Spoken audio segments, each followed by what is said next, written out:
Halo sobat muda, perilaku seks pranikah beresiko bisa mengancam masa depanmu loh. Yuk pelajari, simak videonya sampai habis ya. Pendidikan kesehatan seks pranikah untuk tunagrahita. Pengertian seks pranikah adalah perilaku seksual pranikah adalah segala tingkah laku seksual yang didorong oleh hasrat seksual dengan lawan jenisnya yang dilakukan sebelum menikah. Berdasarkan penjelasan di atas, perilaku seksual pranikah adalah tingkah laku yang berhubungan dengan dorongan seksual yang dilakukan dengan lawan jenis maupun sesama jenis dengan segala macam tindakan seksual sampai dengan berhubungan badan yang dilakukan sebelum adanya ikatan perkawinan yang sah secara hukum maupun agama. Ini nih ciri-ciri perubahan kemampuan reproduksi pada perempuan. Pada remaja wanita ditandai dengan terjadinya menstruasi. Menstruasi merupakan ciri utama pubertas atau balik pada perempuan yang menandakan kemampuan untuk menghasilkan keturunan. Pada masa remaja, secara mental sudah mampu berpikir secara logis mengenai beberapa hal dan berpikir secara sistematis dalam menangani suatu masalah, termasuk ketertarikan pada lawan jenis. Apa saja ya bentuk perilaku seksual yang tidak boleh dilakukan sebelum atau pranikah? Yang pertama, berpelukan dan berpegangan tangan. Yang kedua adalah berciuman. Ketiga, yaitu meraba payudara. Keempat, meraba alat kelamin. Yang terakhir, yang harus dihindari adalah berhubungan badan. Faktor penyebab dari seks pranikah. Meningkatnya libido seksualitas. Perubahan-perubahan hormonal yang meningkatkan hasrat seksual atau libido seksualitas remaja. Peningkatan hasrat seksual ini membutuhkan penyaluran dalam bentuk tingkah laku seksual tertentu. Penundaan usia perkawinan.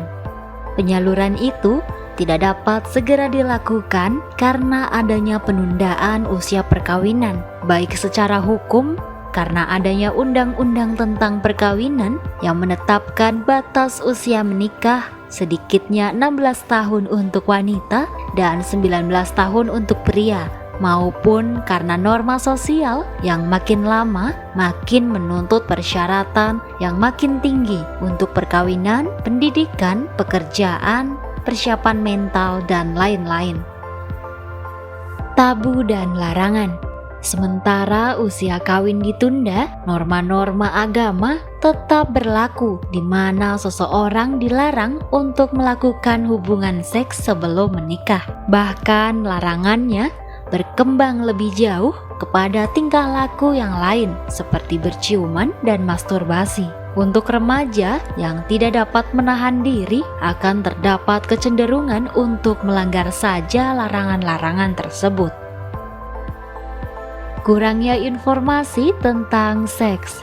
Kecenderungan pelanggaran makin meningkat oleh karena adanya penyebaran informasi dan rangsangan seksual melalui media massa yang dengan adanya teknologi canggih seperti video VCD, telepon genggam, internet, dan lain-lain menjadi tidak terbendung lagi. Ketidakterbukaan orang tua terhadap anak mengenai seks.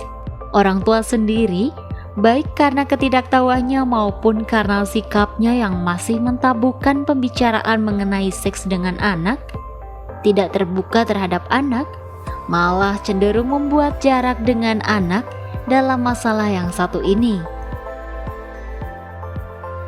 Yang terakhir, pergaulan yang makin bebas. Perkembangan peran dan pendidikan wanita membuat kedudukan wanita makin sejajar dengan pria. Hal ini mengakibatkan adanya kecenderungan pergaulan yang makin bebas antara pria dan wanita dalam masyarakat. Beginilah dampak dari seks pranikah. Inilah akibat beberapa dampak yang dapat terjadi pada remaja yang melakukan seks pranikah.